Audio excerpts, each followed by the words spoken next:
Hello guys, मी Aniket and till now we are exploring the places surrounding our areas.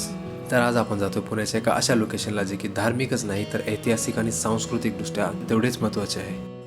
Yes, we are talking about the Bhuleshwar temple which is located near Yavat village in Pune. It is approximately 45 to 50 kilometers from Pune and it takes 1.5 hours to reach by road. तर आजच्या ह्या राईडसाठी आपण घेतलेली आहे royal एनफील्डची bullet 350 to get the beautiful experience by the road.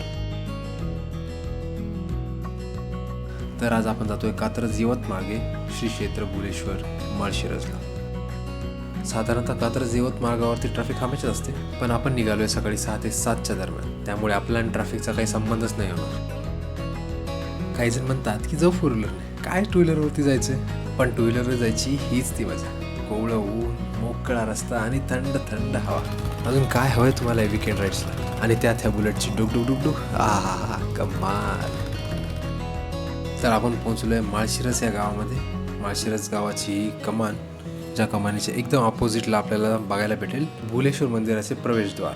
या प्रवेशद्वारापासून पुढे अजून थोडा रोड आहे अँड देन तुम्हाला बघायला भेटेल थोडासा चढ for this temple and finally you will see the shikhara of Bhuleshwar temple.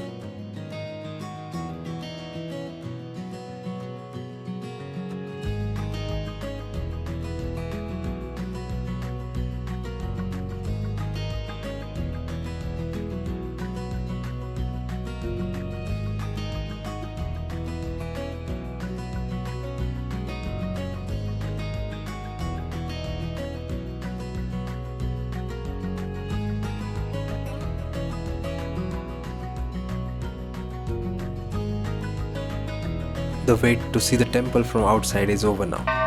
तर चला मग या मंदिराचा धार्मिक आणि ऐतिहासिक ठेवा आपण आतमधनं पाहू. हे मंदिर देवगिरीच्या यादव वंशातील राजांच्या काळात बांधले गेले. सुमारे 12व्या ते 13व्या शतकाच्या आसपास या मंदिराची स्थापना झाली. हे मंदिर हेमाडपंत वास्तुशैलीमध्ये मोडले जाते.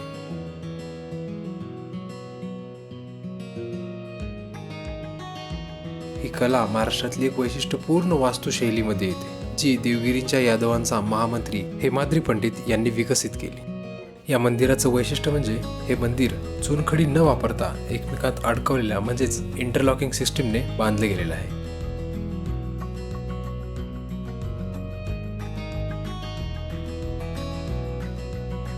तर तुम्ही पाहू शकता या मंदिराचे बांधकाम हे काळ्या बेसाल्ट दगडामध्ये केलेलं आहे, जो की आसपासच्या तापकिरी दगडांपेक्षा वेगळा आहे. यामुळेच हे मंदिर अधिक अद्भुत आणि टिकाऊ बनलेले आहे.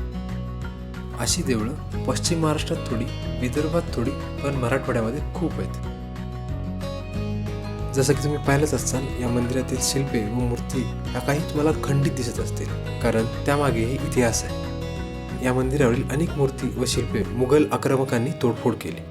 काही स्तोत्रानुसार ही तोडफोड औरंगजेबाच्या सैन्याच्या काळात झाली होती, म्हणजेच साधारणतः 17व्या शतकात.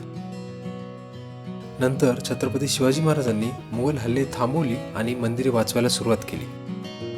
तसेच 5वे बाजीरावांच्या काळातही मंदिराचे संरक्षण झाले आणि यापुढेही मंदिराचे संरक्षण असेच प्रकारे होत राहील अशी मी अपेक्षा करतो.